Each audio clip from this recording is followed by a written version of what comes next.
Pues muchas gracias, les saludo desde la Ciudad de México y no voy a leer mi ponencia, sino lo que voy a hacer es compartir en pantalla nada más el guión que nos va a servir para ir desarrollando lo que quiero compartir.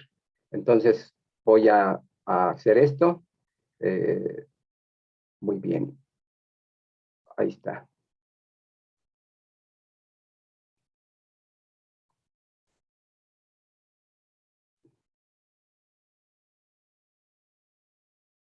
Bueno, pues iniciando con el título, tuve algunas dudas de cómo titular esta participación y finalmente quedó Evangélicos en América Latina, entre el sueño y la pesadilla. Aunque también se podría titular Entre la utopía y las iglesias realmente existentes, o Entre el amanecer y el eclipse, o finalmente Entre el trigo y la cizaña, para usar una imagen neotestamentaria. Y esto de decir entre uno u otro, no es que son polos cerrados, sino que es oscilante. A veces se puede ser utopía y a veces la realidad existente es contrautópica. A veces puede estar anunciando un nuevo amanecer, una alborada y a veces más bien un eclipse. En algunos momentos se puede ser trigo, en otros cizaña, todo combinado. No es polos acabados y dijéramos necesariamente contrapuestos o que existe uno y otro no, sino que es una realidad que se va construyendo en muchos momentos de manera oscilante. Pero ¿quiénes son los evangélicos en nuestra América Latina? Están algunas definiciones, todas estas definiciones, por supuesto, tienen aciertos y en otras quizá podemos ubicar diferencias o no estamos tan de acuerdo con ellas. Está el clásico llamado cuadrilátero de David Bevington, que en este libro que vino a ser un poco normativo sobre el estudio de los evangélicos, no solamente en Europa, sino también en Estados Unidos y en América Latina, habló de estas 4 características que de alguna manera están presentes en las otras definiciones que voy a compartir. La de Samuel Escobar, que se encuentra en la Fe Evangélica y las Teologías de la Liberación, dice lo siguiente: las notas que reconocemos en la fe evangélica del protestantismo latinoamericano, un énfasis en la conversión personal y en la vivencia individual de la fe, aún por encima de la formulación teológica, una pasión misionera y evangelizadora, un cierto puritanismo en cuestiones de conducta personal y una concentración en aquellos aspectos de la doctrina que eran parte de la controversia con el catolicismo. Hasta aquí la cita. Y entre esos asuntos de la controversia que cita Escobar, está obviamente, para ejemplificar, pongo el de la autoridad en asuntos de fe y conducta. Los evangélicos, los protestantes evangélicos, reconocemos como esa fuente de autoridad a la Biblia, pero sin deuterocanónicos, que en otros lugares llaman apócrifos. Ese solo hecho es una toma de postura teológica, histórica, de la cual estamos bien conscientes. La definición encuentro un poco más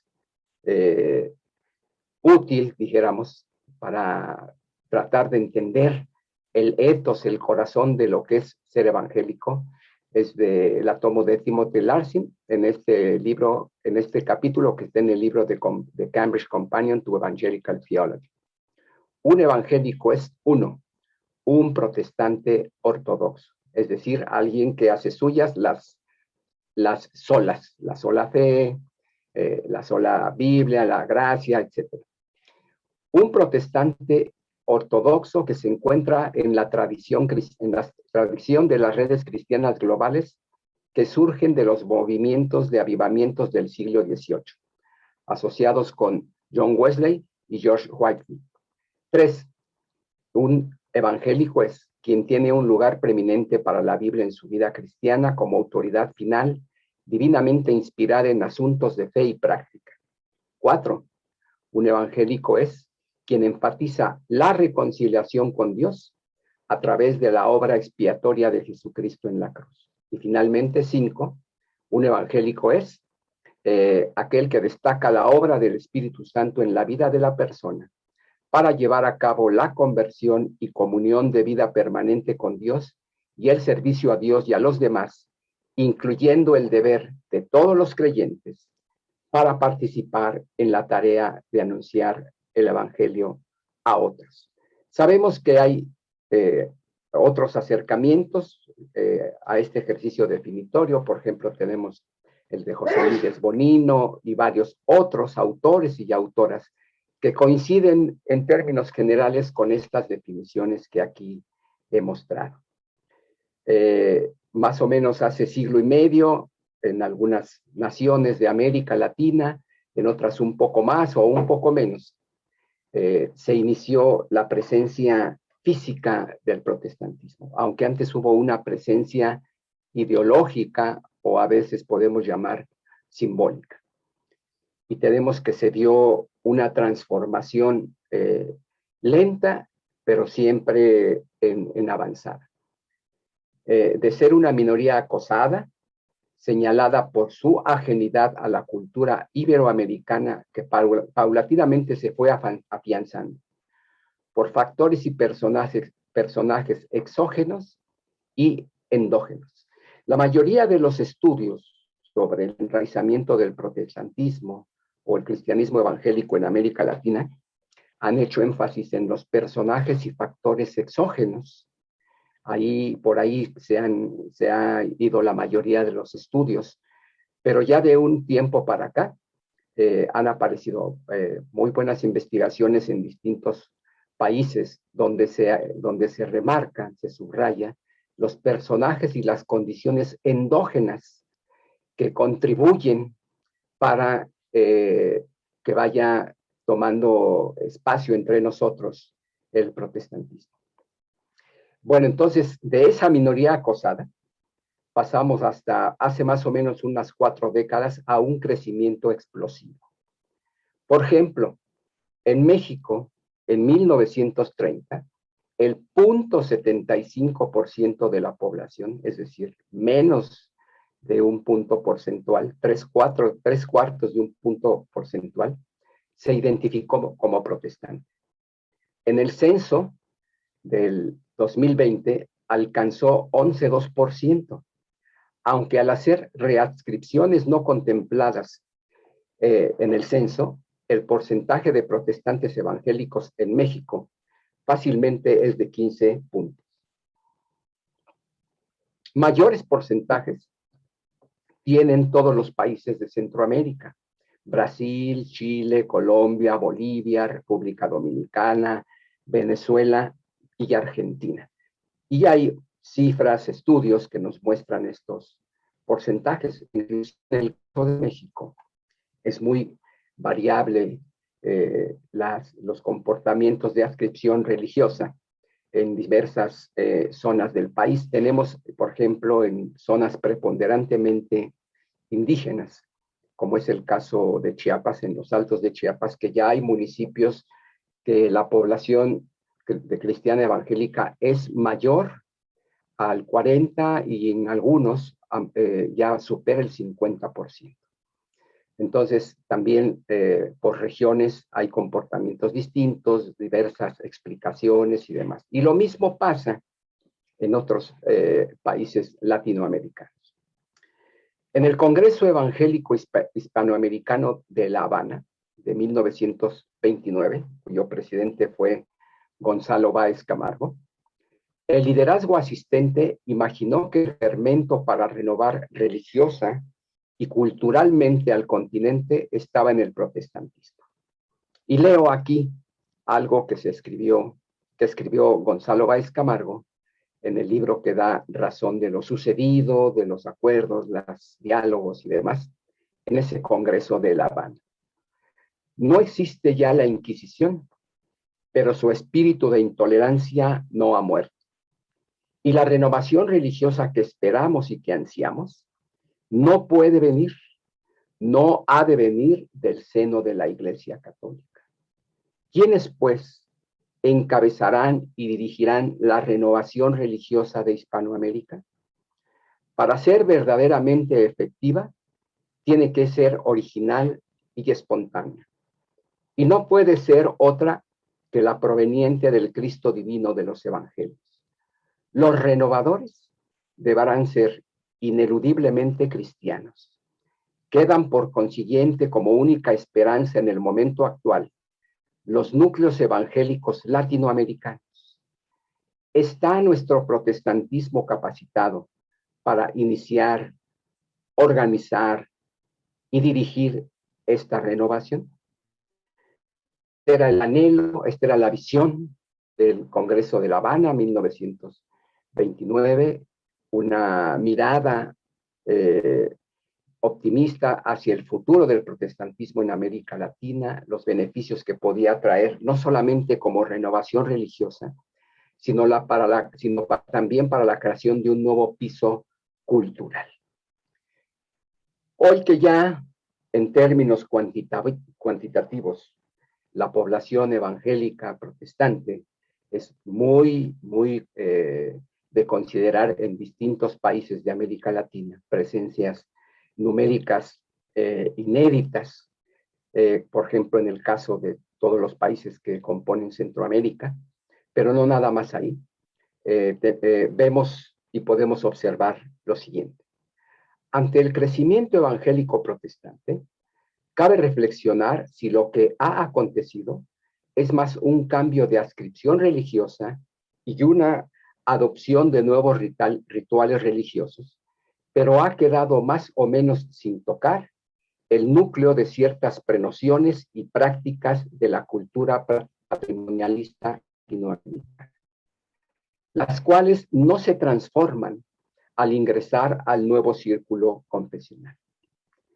El crecimiento evangélico latinoamericano es diverso y en proceso de más diversificación. Por lo tanto, es complejo, con matices y vertientes que no es posible reducir y tampoco debemos invisibilizar. Sin embargo, el modo predominante, o quizás si no predominante, el más visible, sobre el que más se observa, se escribe y tiene presencia en distintos espacios de comunicación públicos. El modo predominante de ser evangélico es, me parece, el que podemos llamar evangelio pentagonal. Este evangelio pentagonal tiene estas características que afirma una y otra vez. 1. Cristo salva. 2. Cristo sana. 3. Cristo bautiza con fuego. 4. Cristo bendice, abundantemente con riquezas materiales. Y 5. Cristo viene otra vez. En estos 5 puntos solamente se destacan los beneficios de la salvación, sin hacer el debido énfasis en la construcción de una nueva mentalidad, metanoia, y la consecuente puesta en práctica de los valores del Evangelio del Reino. La versión pentagonal es la que llamó Dietrich Bonhoeffer la gracia barata. Es el ritualismo carente de discipulado y obras acordes a la creación de un entorno de paz y justicia, realidad a la que en el Antiguo Testamento hizo referencia el profeta Isaías, capítulo 1, versículos 11 al 18 y 58, 5 al 11. Los difusores del Evangelio pentagonal es debido y factible, además, lanzarse a la conquista de lo público. Sabiéndolo o no, proponen un giro constantiniano. Es el neoconstantinianismo o constantinismo que añora el regreso del régimen de cristiandad. ¿Cómo fue que se llegó a esto? El proceso ha sido largo y múltiples los factores que explican la mutación hacia un predominante cristianismo evangélico en busca de imponer su agenda moral desde las instancias del Estado. Entre los factores a tener en cuenta está, me parece, la lectura descontextualizada de la Biblia, el extravío de una cristología integral, el surgimiento de mediadores eclesiales que anulan o marginan el sacerdocio universal de los creyentes, el ritualismo extático que es creativo para ofrecer un rosario de experiencias dejando intocada la construcción de personalidades que se modelan en el seguimiento de Cristo. La lectura y enseñanza bíblica que más se difunde en el evangelicalismo latinoamericano es, como ya se dijo, descontextualizada y privilegia pasajes que hablan de conquista sin explicar el entorno histórico de capítulos y versículos. En este acercamiento se pierde la noción de la revelación progresiva de Dios y, consecuentemente, se busca resucitar y aplicar mecánicamente momentos de la historia de la revelación que no son vinculantes hoy.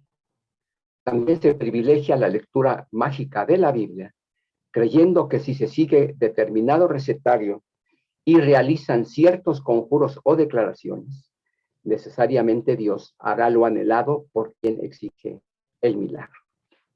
Quedan en el teclado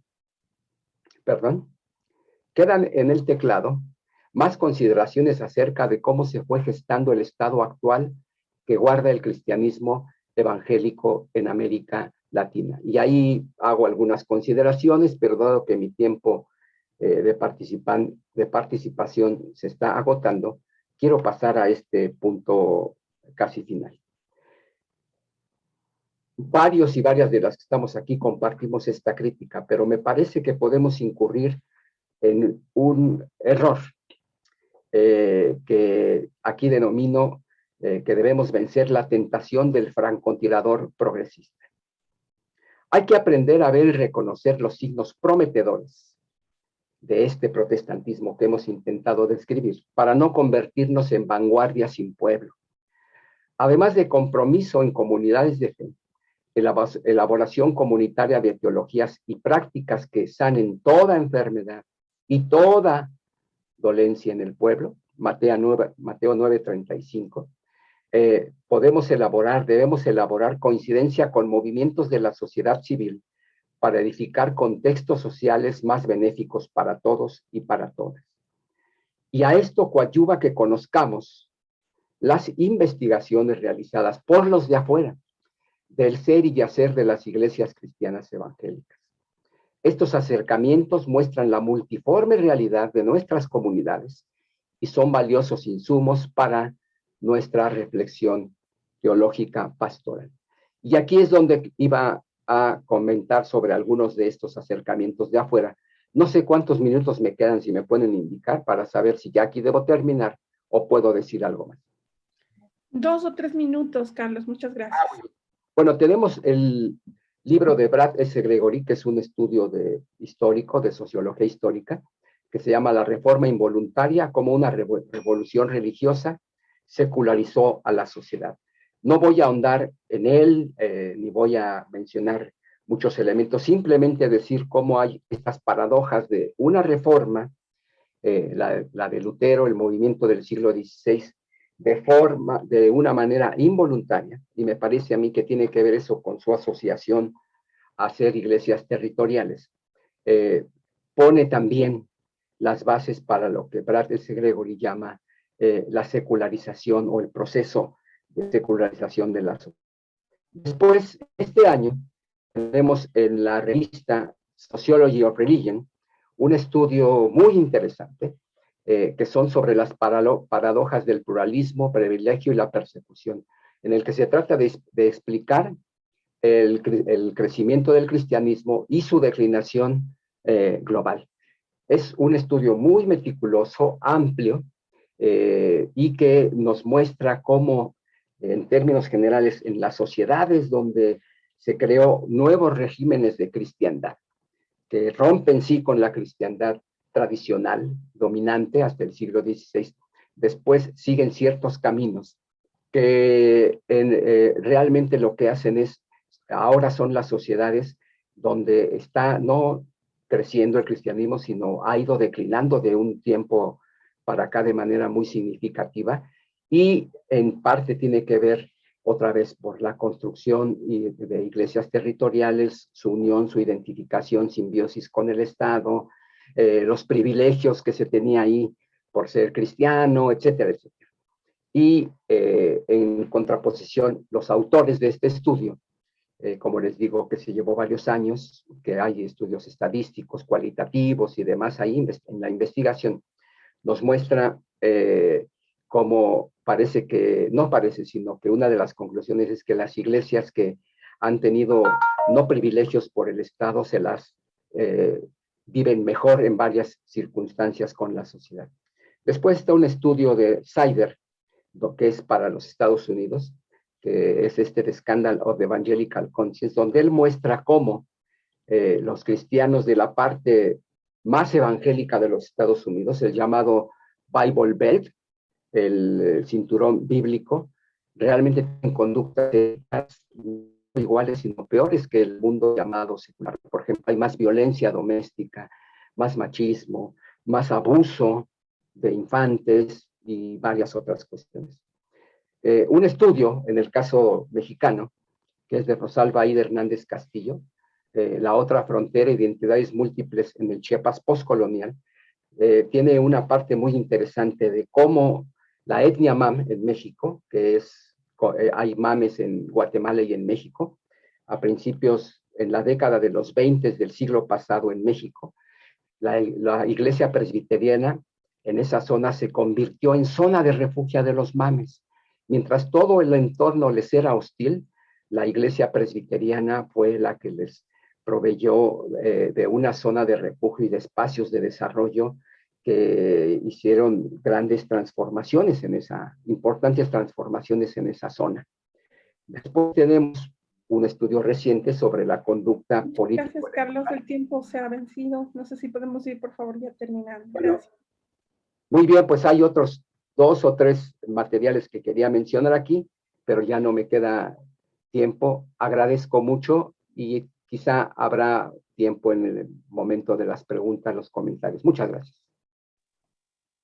Sí, muchas gracias a ti, Carlos Martínez García, por su ponencia sobre los evangélicos latinoamericanos, unas miradas externas e internas. Ahora es el turno entonces de Jefferson Rodríguez, quien ya dimos su reseña, su bibliografía, y damos la bienvenida. Desde ahora en adelante, entonces, Jefferson, tenemos unos 20 minutos para tu reflexión. Te escuchamos. Por favor, no se olviden de sus preguntas, comentarios, irlos poniendo en el chat para, por favor, tratar de, en el tiempo del diálogo, tratar de hacer las preguntas a nuestros expositores. Jefferson, muchas gracias, bienvenido.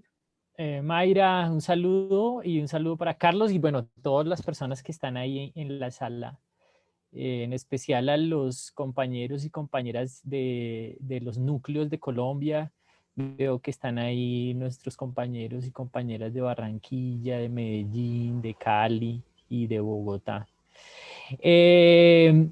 Bueno, porque la cosa es del tiempo, yo voy a ir bastante rápido. Estos son algunos hallazgos iniciales de una investigación mayor que estamos realizando junto con un grupo de sociólogos y sociólogas de la Universidad Nacional de Colombia sobre el tema de diversidad religiosa en Colombia. Entonces, la presentación que quiero hacer ahora es cambios urgentes en las teologías de los jóvenes pentecostales, en este caso colombianos, colombianas, pero de alguna manera esto puede tener una correspondencia en toda América Latina. Diálogo fresco entre ciencias sociales y ciencias teológicas. ¿Están viendo la pantalla? ¿Sí, Mayra? ¿Se está viendo? Sí, Pregunta central. Aquí hay una pregunta, entonces, que me gustaría de alguna manera responder en estos 20 minutos, bueno, 18 minutos. ¿Qué cambios se evidencian en la teología y en la moral de los jóvenes pentecostales en Colombia, partiendo de la interpretación del método de acción teológica de las 4 voces? Ya les voy a contar un poco esta metodología de las 4 voces y los datos empíricos recolectados en la investigación Panorama de la Diversidad Religiosa en Colombia, que es tal vez la última investigación que tenemos del tema de diversidad religiosa en Colombia, donde salieron los datos en el 2019. Entonces, para contarles, esta es una metodología que a mi modo de ver es muy interesante. Las dos autoras teólogas más conocidas que trabajan esta metodología, pero detrás hay un montón de gente, son Clarice Dawkins, que es católica, y Helen Cameron, que es protestante, pero otra vez digo, ellas, aparte de ser teólogas, también son antropólogas y trabajan con sociólogos, antropólogos, teólogos, y han formado un grupo de investigación, ¿no?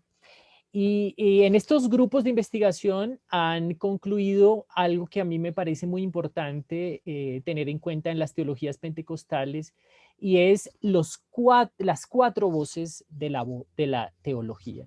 Es decir, teología no es una sola cosa, ¿cierto? Sino es más bien una sinfonía de voces. Y la metodología que combina teología y etnografía, o teología y vinculación con investigación de las ciencias sociales, afirma que la voz enunciada es lo que la gente dice que cree, ¿cierto? O sea, por eso es enunciada. Y eso se puede rastrear a través de entrevistas, encuestas. Por ejemplo, la encuesta de diversidad religiosa que realizamos aquí en Colombia es una voz enunciada porque está reflejando lo que dicen las personas de lo que creen, observación de participantes, en los cánticos, en las oraciones, en las predicaciones. Es decir, esta es una teología que se dice, ¿no? Pero ellas y ellos han descubierto algo que realmente yo confirmo y me parece adecuado, y es que la voz expuesta no necesariamente es igual a la voz operante. Es decir, una cosa es lo que dice la gente, lo que cree, y otra, a veces, no siempre, es lo que la gente hace con lo que cree. Entonces, a veces hay una distancia. ¿Qué técnicas de las ciencias sociales se pueden usar ahí? Pues obviamente observaciones etnográficas, ¿no? Estar, digamos, en el campo y observar que tal vez están cantando una cosa que realmente en su vida no se vive, ¿no? O están predicando una cosa y en la manera operante no se da.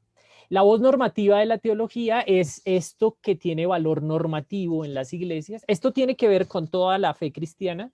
Obviamente yo lo estoy aplicando al mundo pentecostal, pero esto tendría valor para todas las tradiciones. Hay una voz normativa que generalmente, por supuesto, es la Biblia, una de estas textos normativos fundantes, pero también de doctrina. Son los libros de las personas que tienen autoridad en la iglesia. Y por último, hay otra dimensión. Yo no voy a usar, porque lo interesante de esta metodología es que no son niveles que van avanzando, sino son voces con la misma importancia. En último sería la voz formal, que en este caso sería el esfuerzo más sistemático y ordenado, que en el pentecostalismo, por supuesto, es muy escaso, pero al menos en mi caso, yo tiendo, digamos, a articular la voz formal o a hacer eso en mis escritos, en fin.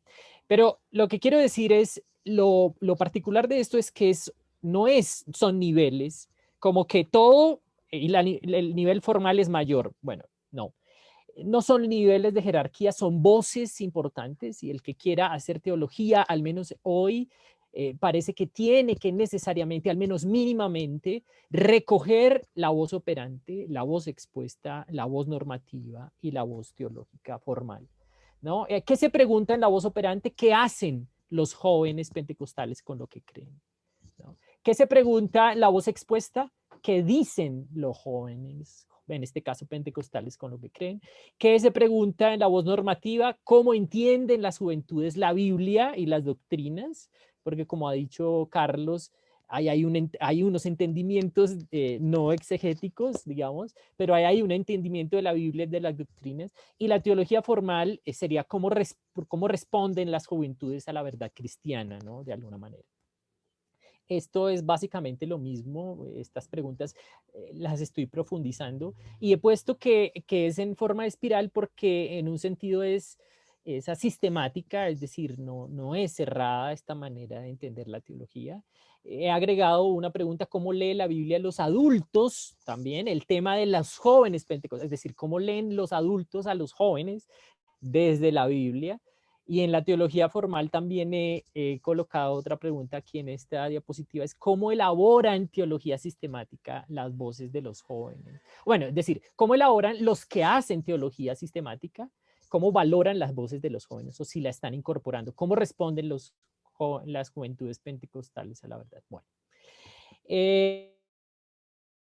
les voy a mostrar entonces algunos datos. ¿Cuántos minutos tengo, Mayra? 23 minutos. Para saber. Perdón, estoy mal. Tienes 13 minutos. ¿Cómo así? 13, vaya. Bueno, entonces, esta es la ficha metodológica de la encuesta nacional de diversidad religiosa, que yo tuve el privilegio también de acompañar en este proceso de primera mano. Los datos, bueno, esta presentación, me imagino la van a poner a disposición de todas las personas. Encuestamos a 11.034 ciudadanos y ciudadanas colombianas mayores de 18 años. Otra vez, es la última encuesta del fenómeno religioso en Colombia, más actualizada. No teníamos un documento tan riguroso como estos. Es esta la portada, eso ya está publicado. Estos son enlaces gratuitos que pueden descargar para que la vean con detalle. Es un libro de 200 páginas, pero obviamente muchas gráficas. Y este es un dato, digamos, general de algo que no voy a hablar hoy, pero es decir, como es tan interesante esta encuesta, hay unos temas muy importantes para abordar. Pero ahí hay un cambio muy fuerte en la cantidad de católicos y evangélicos en Colombia, ¿sí? En la última encuesta que teníamos, que es más o menos hace 10 años, realizada en su tesis doctoral por el sociólogo William Mauricio Beltrán. William Mauricio trabajó en esta investigación también. Entonces, para él fue muy importante comparar su investigación doctoral, que fue una encuesta, y con esta que realizó junto con World Vision, con la Iglesia Sueca. Entonces, aquí lo que se ve es una diferencia muy grande. De cada 10 personas, por ejemplo, en Colombia, el 77 está diciendo que se identifica como católico. Esto todavía es un poco más de la mitad. Sin embargo, en la última encuesta que teníamos estaba en el 70% o más del 70% de personas que se autodenominaban católicas. Evangélico pentecostal obviamente es una franja que ha subido en los últimos 10 años de manera muy fuerte, casi en el 20%. Entonces, bueno, de cada 10, entonces 6 personas serían católicas, 2 personas serían evangélicos pentecostales, pero ha aparecido una categoría interesantísima en esta encuesta y es algo que exactamente no sabemos cómo llamar. Hay personas que ya le han llamado de otras maneras y aparece una franja de creyentes no afiliados o deseclesiados o no sé. Y esto se profundiza en la medida que está de mayores de 18 años, pero hay una encuesta en curso para adolescentes y jóvenes solo en Bogotá, y esto se hace más grande, es decir, creyentes no afiliados es mucho más grande en adolescentes y jóvenes, y por supuesto católicos menos, y pentecostales. Esta idea de la explosión pentecostal en Colombia también es una especie de mito que aquí se desmiente, y es que no era lo que se pensaba tampoco. Parece que hay un fenómeno de rotación de una iglesia a otra. Entonces, lo que yo he hecho, esto es un artículo, ¿cierto?, para presentar en un libro, es segmentar de esas 11.000 tantas encuestas, dedicarme a los jóvenes pentecostales, bueno, o a los pentecostales, que serían 2.120 respuestas. Y he agrupado entonces los temas principales de la encuesta, que son autoridad. Bueno, son muchos temas en la encuesta, son como 60 preguntas, pero para temas de teología que me interesan, los he agrupado en 4 temas: autoridad eclesiástica y bíblica, temas de las prácticas de fe y temas teológicos, asuntos políticos y temas de sexualidad y género. Y, y, y así rápidamente miren cómo están los datos. Frente a la pregunta, autoridad que no debe ser cuestionada, los jóvenes pentecostales están en desacuerdo con la afirmación en un 58.6%, en comparación con los adultos mayores que están en un 49%. Entonces, yo estoy haciendo solamente la comparación entre los más jóvenes de 18 a 25 y los adultos mayores pentecostales. Estoy solamente comparando la franja de pentecostales. Aquí están adultos jóvenes, adultos mayores, pero quiero solamente dedicarme a jóvenes y adultos mayores que presentan un poquito las mayores diferencias. Posición frente a la afirmación, la Biblia tiene errores y contradicciones. Ahí están en desacuerdo los adultos mayores en esa afirmación, en el 81, eso era de esperarse. Pero mientras los jóvenes están en desacuerdo en un 67%. Es decir, casi 15, 16 puntos, ellos están diciendo la Biblia tiene errores y contradicciones.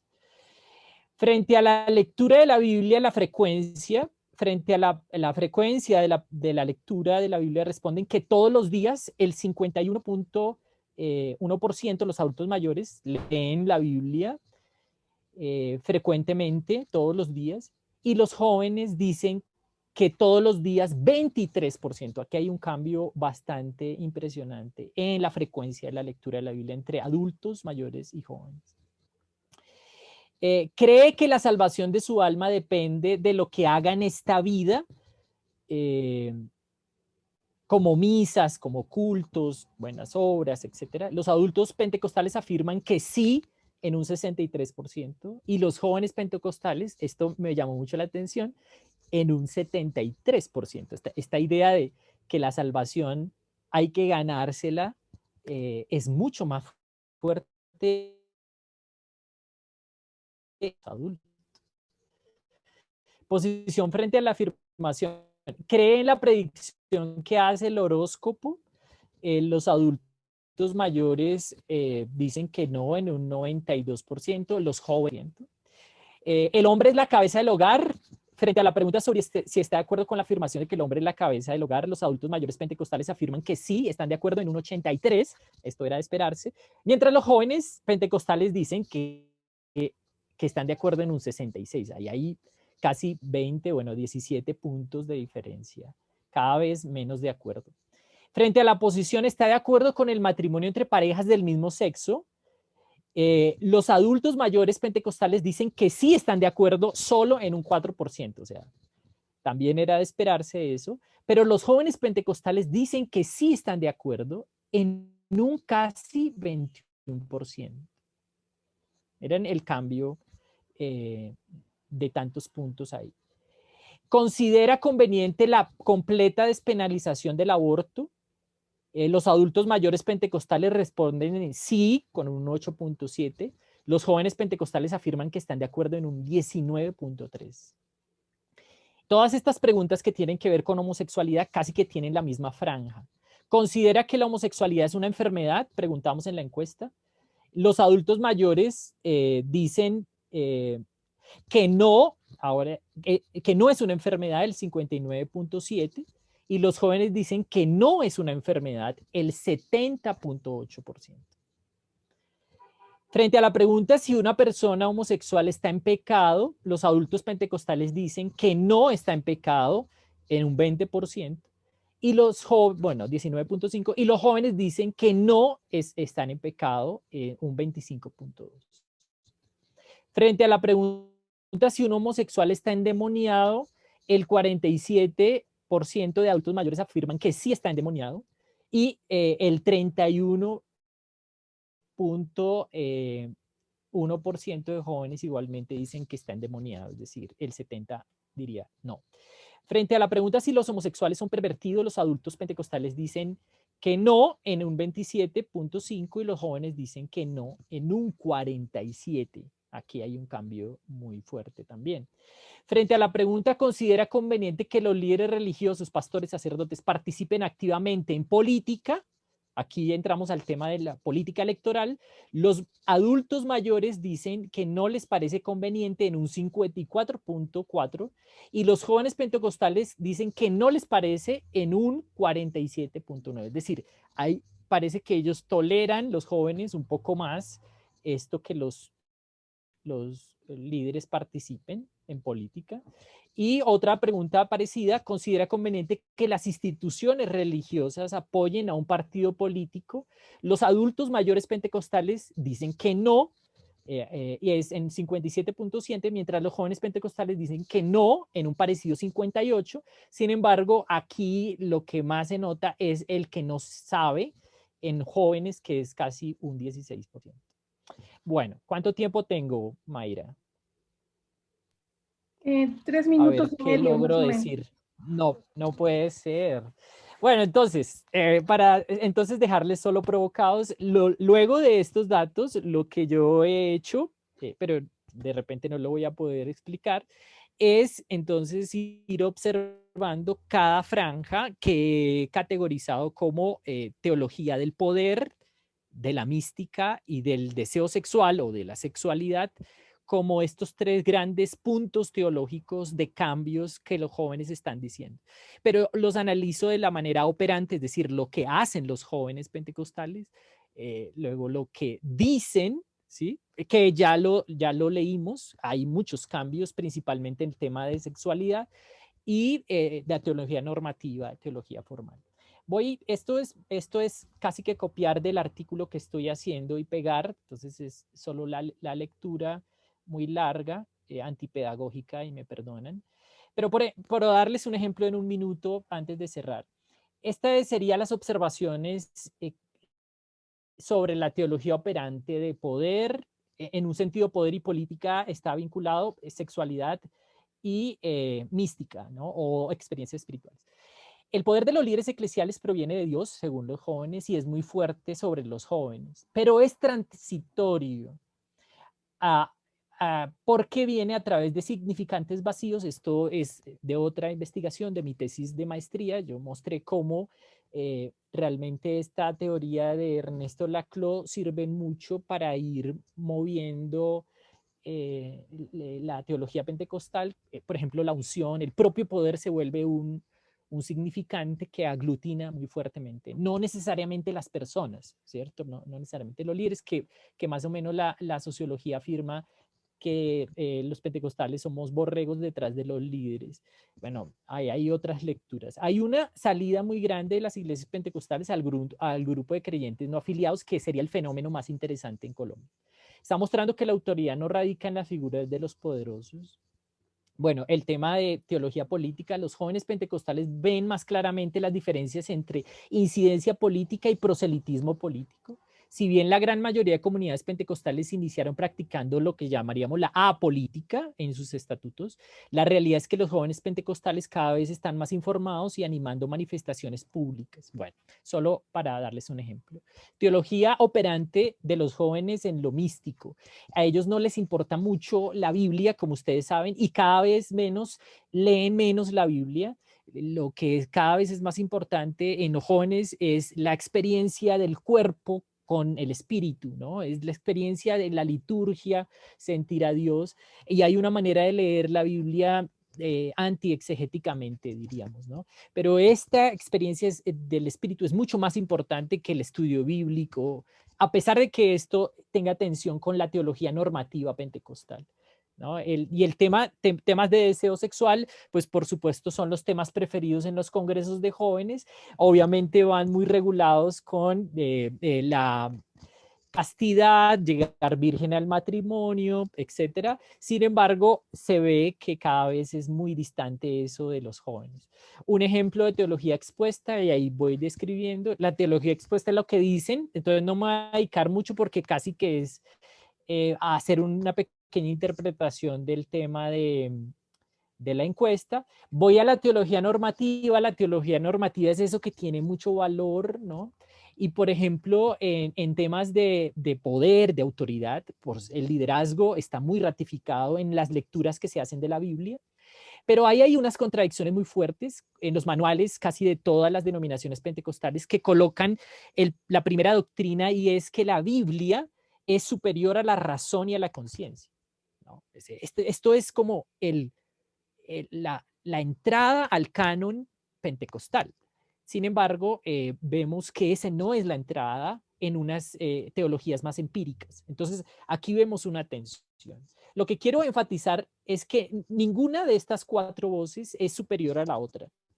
Lo que es interesante de un ejercicio como esto es poner a dialogar estas sinfonías a veces tensionantes y contradictorias. Por ejemplo, en temas de deseo y sexualidad, por ejemplo, la lectura normativa de los pentecostales es bastante clara, ¿cierto? En el rechazo y en la satanización de matrimonio del mismo sexo, de la homosexualidad, etcétera. Sin embargo, digamos, los estatutos y libros normativos no hacen mucha referencia a eso. Eso es más una teología implícita de los pastores, pero los estatutos no hablan directamente sobre temas de sexualidad ni ningún libro normativo. Y ya de teología formal. Tiempo terminado. Ya, ¿se Disculpe. acabó? Sí, Bueno, puedo leer esta y ya. ¿Sí? por favor. Hallazgos. Y ya. Entonces, en esta presentación introductoria, lo que quiero afirmar que los cambios urgentes en la metodología teológica pentecostal se dan en el entendimiento mismo de qué es teología y cómo se hace teología. Por un lado, la noción de teología cambia, haciéndose una sinfonía de las voces, y ojo con el plural, de la totalidad del pueblo de Dios sobre la verdad cristiana, que generan cambios personales y políticos en la respuesta a la irrupción del deseo de Dios en los cuerpos de las personas. Entonces, aquí aparece una definición de teología en un sentido muy distinta aún a la de teología de la liberación, pero aún muy distinta también a la teología pentecostal clásica y de repente distinta a otras. Por esta razón, el papel irreemplazable de la vinculación entre ciencias sociales. Y por otro lado, se hace más adecuada para el contexto actual una metodología teológica pentecostal que incluya nuevos los y clásicos de la teología sistemática como puertas de entrada a la verdad cristiana completa, desde la teología de un deseo sexual, de la teología del poder y autoridad y política, y la teología mística. Listo. Bueno, muchas gracias.